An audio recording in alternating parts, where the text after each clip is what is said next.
Hey guys, welcome back to the Cnsl Season 7 on ArtosisCasts. I hope you clicked on this video right away because right now, Bishop, probably your favorite player, is on the verge of elimination. When I saw that he had Miso in this round, I thought for sure that Bishop would be going to that round of 4 and looking really strong going forward. I still hope that's going to be the case, but Miso seems to have the answers. He's leading right now 2-0. We're going to go into Radion for our third set. So let's get into it. In the top right, our Zerg player, it's Miso. And in the bottom left, our Terran player, it's Bishop. I tell you, Bishop has looked just about unstoppable against Zerg for us so far. And really just recently, just about all the Bishop games I've seen have been pretty dominant. But Miso seems to know what to do, what he's capable of. He's making some great moves and even playing these longer macro games that aren't as aggressive. That's the funny thing, right? Even though it'll be a player that Miso's generally very aggressive. And you see that in ASL all the time when he's in ASL, he'll just attack. But the thing is, these guys, you don't become a pro gamer not being able to do other things, right? Generally. Generally. And it might not be as good as Sulky doing it, but he knows how to play that macro game. He gets ahead in the early game and his defense. He played that long, weird game on Troy, and I think his experience came into play, and he was able to take that down. I do think Bishop had... He might have been able to win that, okay? I think if he had been a little bit carefuler with the BCs, if he had gotten Yamato, maybe things could have been different. But wasn't meant to be. Definitely something he should improve in the future. But anyways, we'll see if he's actually going to go again for Wraiths because it hasn't worked so far. We'll see in the next 10 seconds if he's going Wraiths or not. He's not. This is a regular scout timing. He's definitely not going Wraiths. So he's going to switch it up. Maybe it's time to do that, right? You don't always have to do something that you're really good at like that. You definitely can mix it up. And honestly, one of the games that I really think about a lot that Bishop's played, because, right, he's played so many of these Wraith games, and they're really cool. And it's wow, you can learn from that because if you're planning on going Wraiths. There was a game that I casted a while back of Bishop on Vermeer.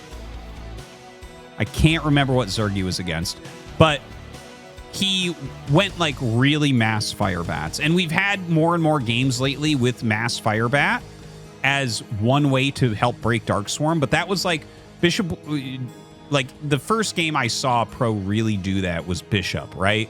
And so I actually still think about that a lot in the way that he was breaking some bases with really tempo-based play, rallying in those fire bats maybe before his opponent was ready. 2 lurkers, not going to be able to hold against 8 fire bats, that type of thing.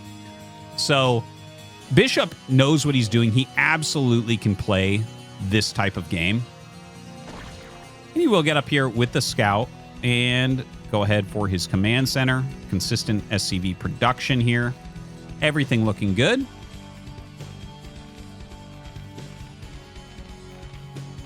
And the layer on the way. Everything very standard. This is a normal Terran vs. Zerg, right? Zergling speed pretty quick here from Miso. No big surprise. Yeah. I don't know if he really has a very good idea of what's going on as far as Bishop goes. We'll see if he actually tries to do something very aggressive with those lings or not. Layer is on the way. And an eBay, a very quick eBay here. Definitely you do need the wall if you're going to do that. The Overlord getting up into position, and he's going to be able to see, okay, everything looks like a very normal Terran vs. Zerg. Now, he's moving out a little bit. He's just looking to see if he can catch a Zergling or whatever. His SCV is checking the eggs and seeing what's hatching. Because if it's 5 Marines that come up to fight 4 Zerglings, you will crush face. You will do so much damage. Your opponent really does need to get up to 8 lings to have a good defense against that. So this actually looks pretty good. He's only making 1 more pair of lings. And you know what? The Marines turn around. And that is an okay decision. Because if your opponent has a bunch of lings in these eggs and you walk up with the 5 Marines, you're actually really far behind. Really far behind. You know, you can do that Hail Mary and try to get that advantage. I think a lot of people do try that, but probably not going to be the best play all the time. Now, the Speedlings coming down. 6 Speedlings will actually trade pretty well with 5 Marines. Good targeting. You actually have to target the Zerglings. If you just let them spray fire, the Lings can beat them. Anyways, pulls back. He's got the wall. Okay, everything looking good. +1 on the way. Stim on the way. He's going to add barracks. Has that natural up in mining. 3rd base here for Miso. No surprise with that speed upgrade. He definitely feels like he can take that 3rd base on that location. And actually starts a 4th hatch before the Spire's done. I tell you, I like how Miso is playing right now. He has a speed upgrade. He hasn't overmade Lings. The fact that he's getting the 4th hatch means he's going to be able to basically match production with Bishop. And, like, this is the type of play that I would expect to see out of Sulky. Okay? It's just like, okay, we're getting the 3rd base. We're going to Mutas. Here's +1 attack for those Mutalisks. Plenty of Mutas going to be made. Extra hatchery here. You can put any tech that you want to do here because this isn't going to get scanned, right? A scan is the same radius as the creep. This creep is going to just barely not touch that creep. There's a very decent chance that you will never know that this hatchery is there. So, you know, he can kind of sneak him out in that way. He's going to be able to have a lot of units. He's going to be able to have a big economy. But Bishop's build, there's nothing inherently wrong here, right? This is a good, solid build. It's one of the best builds that exist. One of the best strategies, right? For this matchup, the quick +1, the wall, getting range for barracks, throwing up your missile turrets, all very standard, very strong stuff. You're going to have to either engage very well or have really good micro to play against this. Of course, you can do things like mass sunken as well, but that kind of becomes a little bit gross. You definitely want to be able to battle with your Mutaling for a bit. Now, Muta's coming down. Bishop out in the front. He's almost got range. Once range is out... Okay, there you go. Range just now finishes. So going to feel a little bit better about that. I think this is probably a situation where you want to move this barracks now so you can rally very quickly. But maybe he wants to keep it there. Maybe he doesn't mind. But when you send big clumps of Marines through single file, sometimes some of them turn around and walk elsewhere. So that's only... See? He's clicking more. See? See? See? Excuse me. Okay, the Mutas continuing to fly around a bit. Carapace is on the way, which I think is a really smart move. We should get +1 armor started here for Bishop. I think +1 armor... Right now, it's very trendy to get +1 armor going right away. And he's not doing that quite yet. He is getting the factory. Would love to see that +1 armor, though. Moving out. Very good amount of Marine Medic. This is like... It's pretty hard to engage this. They put a... There's like a lot of damage output here. Okay, there's his +1 armor. He does get that started now. All right, pushing those Mutas back.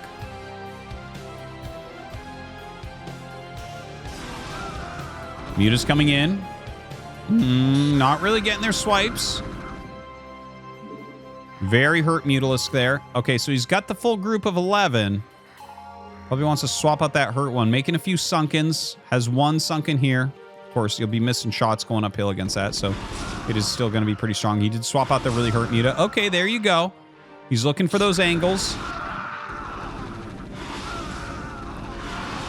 Yeah, gonna lose another Muta there, but that's okay. That's okay. Kills a bunch of the reinforcements. He's actually doing really well. This Bioforce has to go home. This is like really dangerous. If he's making a round of Lings, this will get slaughtered. Now we can see he's not. Bishop doesn't know. So like you have to make the right choice here. You have to turn around and go home. Yeah, right now Miso instead droning, feeling like he's done enough to force his opponent back, and he definitely has. Bishop making what is the correct choice, but in this particular case, if he had continued to press a little bit, maybe that would have been slightly better. Maybe he could have forced some engagement with the Mutas that they didn't want. Anyways, reinforces. This is the much better play. Some of the Mutas dying, so reasonable engagements there. And I wonder if this is going to turn into Crazy Zerg. There is a possibility. You know, he's getting the +1, or right, that's the +2 carapace. This is actually very, very strong, okay? If you go for a +1 rush and your opponent goes into Crazy Zerg, you generally have to go for a 2 base all-in, because okay, so here's the funny thing, and this is going to sound wrong, but trust me, it's right. So +1 attack rush for Terran, right? The fast +1 gets much slower +2 than a regular build that is not fast +1. And that's because you're not teching up as quickly. Like, the science facility is kind of lined up with +1 finishing on a regular build. So a regular, like a 2-Rax Academy build, will get +2 a lot quicker. So Crazy Zerg, as unlikely as it sounds, is actually very, very good against these quick +1 builds. So you generally end up going like 6-7 barracks, 1-1 all in. So right now the Muta's flying in. They're actually dealing some really reasonable damage. The Marines coming back, trying to defend here. But the Mutas are doing so well. Oh my god. Okay, they will actually end up losing quite a few. 3 Sunkens here on the high ground. Is he going to be able to break this? He's going to try. Don't forget, you're missing shots. All the ones you see there are missed shots. But it's only 3 Sunks against 1-1 Marines, so he's going to be able to break that anyways. The drone's coming down to fight. Obviously, they're not going to do a damn thing there. The Muta dive not paying off. This counterattack. Like, I think the strategy here was brilliant from Miso, but the decision to dive in with those Mutalisks allowed this base to be destroyed. Well, maybe... No, I don't think he saves a hatchery. But even if he does, he lost every drone there. And you can't be doing that. Yeah, ends up losing that. So now suddenly this Crazy Zerg build it's just in a rough spot, right? Like, you're not going to have... Well, he actually has 2,000 gas. Maybe? That's 10 ultras, right? So he's still going to be able to make a good amount of ultras. He has banked up a lot there. Now, +2 is on the way. But again, Adrenal +2 carapace is going to be done. So there's the window where, it's actually kind of late, isn't it? So let's count up, right? Because he needs carapace. He needs the chitinous plating from the Ultralisk Cavern to have the proper engagement. So when you're playing Ultras against Bio, the regular carapace upgrades versus regular attack upgrades, that's what basically decides the battle. If they're equal, it's equal. If one of you is up 1, you slaughter. It's actually crazy to see the difference. But you need the chitinous plating, right? And you kind of need the speed as well. So Bishop actually has a big window here. And in fact, chitinous plating and speed will not both be done before the +2. +3 has started, but it feels like the window is kind of not there for Miso. It feels like he's just slightly off on everything. And a lot of it has to do with losing the space. He's going to lose the space again. He looks pretty screwed now. Like, this is looking really, really good for Bishop. And he's going to have a Radiate here shortly. Yeah, Ling's trying to do some sort of counter. They can't do it. There's so many. Look at this, 7 barracks producing. Loading up a dropship. I think this is going to hunt for expansions that don't exist right now. That's actually a very good play in these fast-paced games, is just to send a random dropship to a random location that you think there might be an expand. Maybe he just sends it around and tries to sneak into the main and get drones, something like that. That can be good, too. Ooh, catches a couple vessels, so that's nice. Ultras are being made. Chitinous not done. +1 melee not done. +3 carapace on the way. Bishop retreating. This just can't be done on 2 bases is the problem. Well, you know what? Like, again, if you get the right engage, okay? So what you're looking for with the bio is to have a critical mass in a ball, right? Because they're ranged units. So when you're in a ball, it downs the surface area for the melee units. Okay, so you basically want, like, realistically, you want minimum 4 groups of Marines, and as you get beyond that, it gets really good. Okay, but minimum 4 groups of Marines with your medics in there. If the medics can kind of be in front of the Marines, they can cover up more surface area that won't be naturally attacked by Ling Ultra. But, and look, he actually, he kills the spawning pool with this. Oh my god, the Ultras can't get there. That is so funny. What a sad situation. Actually losing a lot of health on these Ultras. That's like a Radiate worth of damage. Anyways, so the way that Miso can win this is an engage where the line is stretched like this, right? So there is a world in which Miso still wins this. if your units are just kind of spread too much. Now, you want to ball them over and over, but as you're attacking, you know, 6, 7 groups of units, they do stretch out naturally. See? Now, it's still pretty well balled. He's doing a very good job of keeping these together, but if they get into a big, long straight line like that, that's where the Ultras can actually win. Even in these, like, kind of dire circumstances. So +2 against +4, that's even. And we just don't have that big an army. All right, throws down amazingly good Ultras. You may want to just try as Miso. The irradiates do cause a lot of damage to the bio. If the Ultras are attack moving, you don't irradiate them, by the way. You irradiate them when you think they're going to retreat. Because then you just get like 3, you know, how much damage does irradiate do? It's like, it's 200 something. But yeah, anyways, gets up here, stimming in, and this surface area is so small. Miso can't even attack. I think he's pretty screwed here. Has to wait for the Sunkens to die to even get in there with the Ultras. I think he's realizing that he's lost this game. I feel like it could have been a win. I think he had the right strat, just kind of messed up losing that third base. And finally, the Ultras come up with that +3 carapace, but it's not enough. Even with that additional carapace and the speed upgrade, it's not going to be enough. GG, and Bishop gets himself on the board. Can he make a comeback? We'll see. See you next time.